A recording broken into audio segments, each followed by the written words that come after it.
हमने इस तरह की रियासती जबर का मुकाबला करना है। अब अगर ये लाठी हाथ में रखेंगे तो लाठी उठाने का वक्त हुआ है, लेकिन रियासत होश के नाखुन ले उनको खानाजंगी की तरफ मत ले जाओ। और एक काल की देर है, फिर मुल्क में वो कष्ट खून होगा, तबाही व बर्बादी होगी। बाज आ जाओ। ये पुलिस को जो तुम बेतौकीर कर रहे हो, इदारों को बेतौकीर कर रहे हो, पार्लियामान में घुस गए हो, और ये जो तुमने मुकदमा बनाया है संजानी का, जब हमने पिस्तौलें ली, कपड़े पाड़े, आईजी को शर्म आनी चाहिए। पुलिस जैसे सर्विस की पीएसपी से तुम्हारा ताल्लुक है और करतूत तुम्हारे दलालों जैसे हैं। और फिर ये जो मजिस्ट्रेट जो इसमें मुद्दई बना हुआ है, तुम्हें मजिस्ट्रेट कहना मजिस्ट्रेट की तौहीन है। और सबसे बड़ा गिला इस्लामाबाद हाई कोर्ट से है। इस्लामाबाद हाई कोर्ट के होते हुए पुलिस गर्दी हो रही है इस्लामाबाद में। और इस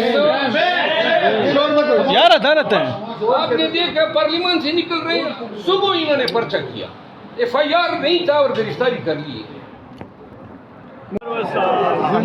चेयरमैन से जरूर हिमालय सर सब क्या बना है? अभी बन जाएगा कुछ।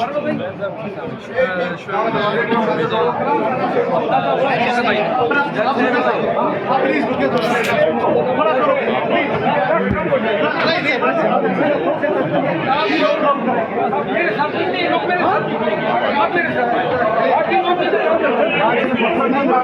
हम आपके साथ हैं दामन पे, जिस तरह आप कहेंगे, लेकिन 2 मिनट रुकिए। थोड़ा सा क्राउड है, आप इनको कहेंगे थोड़ा सा क्राउड, थोड़ा पीछे हो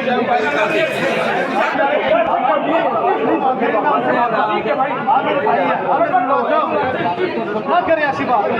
क्या करोगे साहब, क्या कहना चाहेंगे? थोड़ा हमने जाने को साहब क्या करते हो यार, कितना काम ना साहब, ये अदालत